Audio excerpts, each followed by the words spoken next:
చేసిన త్యాగం మనకు గుర్తింపు తెచ్చింది. 1953 అక్టోబర్ 1న కర్నూలు రాజధానిగా ఆంధ్ర రాష్ట్రం ఏర్పడింది. 1956 నవంబర్ 1వ తారీఖున హైదరాబాద్ రాజధానిగా తెలంగాణతో కూడిన ఆంధ్రప్రదేశ్ అవతరించింది. 2014లో మరోసారి రాష్ట్ర విభజన జరిగింది. ప్రతిసారి సవాళ్లు సంక్షోభాలు మారుతూ వచ్చాయి. కానీ ప్రతిసారి ఆంధ్రప్రదేశ్ ప్రజల పట్టుదలే గెలిచింది. 2014లో నవ్య ఆంధ్రప్రదేశ్ తొలి ముఖ్యమంత్రిగా నాకు అవకాశం ఇచ్చారు. విభజన కష్టాలు అధిగమించి రాష్ట్రాన్ని అభివృద్ధి పథంలో నడిపించేందుకు ప్రయత్నించాం. 2019 పరిస్థితులు పూర్తిగా మారిపోయినాయి. 2019లో వచ్చిన పాలకులు 5 ఏళ్ల పాటు రాష్ట్రాన్ని విధ్వంసం చేశారు, వ్యవస్థలు నిర్వీర్యం చేశారు. ఆ 5 ఏళ్లు చీకటి రోజులు చూశాం. గత పాలకుల అహంకారం, అసమర్థత, అవినీతి, అరాచకంతో రాష్ట్రం 30 ఏళ్లు వెనుకబడింది.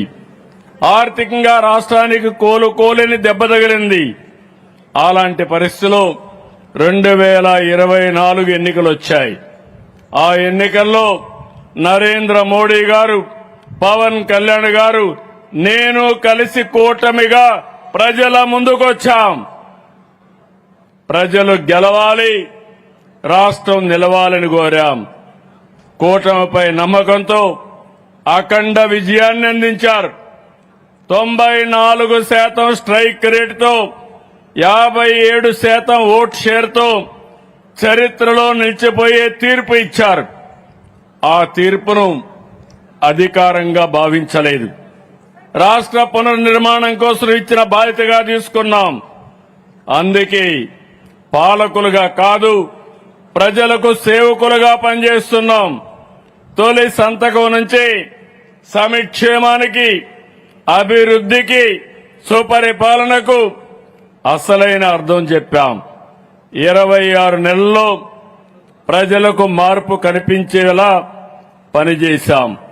విధ్వంసం నుంచి వికాసం వైపు, సంక్షోభం నుంచి స్థిరత్వం వైపు, అనిశ్చిత నుంచి ఆత్మవిశ్వాసం వైపు రాష్ట్రాన్ని నడిపిస్తున్నాం. స్వర్ణాంధ్ర 2047 విజన్. మన రాష్ట్రానికి ఒక లక్ష్యం ఉండాలి, మన ప్రయాణానికి ఒక గమ్యం ఉండాలి. అందుకే విస్తృతంగా చర్చించి స్వర్ణాంధ్ర విజన్ 2047 రూపొందించాం. హెల్తీ, వెల్తీ, హ్యాపీ ఏపీ, అదే మన లక్ష్యం. దీనికోసం 10 సూత్రాలు రూపొందించాం.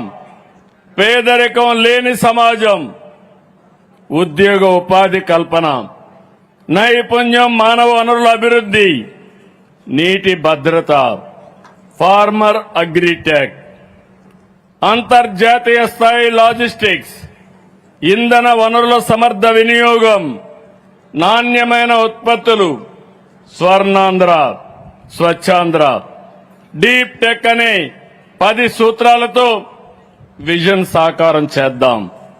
లక్ష్యాలు పెట్టుకోవడం మాత్రమే కాదు, దానికి తగిన కార్యాచరణ ఉండాలి. అందులో భాగంగానే ప్రతి నియోజకవర్గానికి ఒక అభివృద్ధి యూనిట్గా తీసుకుని విజన్ యాక్షన్ ప్లాన్లు రూపొందించాం. అభివృద్ధి అంటే ఒక నగరం కాదు, 3 ప్రాంతాలు ఎదగాలి. ప్రతి జిల్లా ప్రగతి సాధించాలి. ప్రతి నియోజకవర్గం, ప్రతి గ్రామం అభివృద్ధి కావాలి. అభివృద్ధి వికేంద్రీకరణ మా ప్రభుత్వ విధానం. అన్ని ప్రాంతాల అభివృద్ధి, అన్ని వర్గాల సాధికారత లక్ష్యంగా పనిచేస్తున్నాం.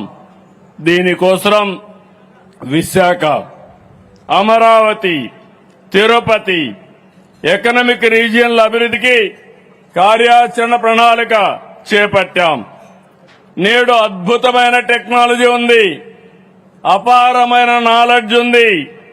వీటిని సమర్థవంతంగా వినియోగించుకునేలా ఎక్కడికక్కడ లీడర్షిప్ తయారు చేస్తున్నాం.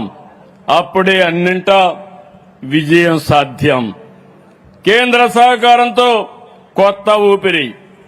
24 నెలల క్రితం మేము పాలన ప్రారంభించినట్టు చుట్టూ చీకట్లు, కానీ ప్రజల మద్దతు కూటమి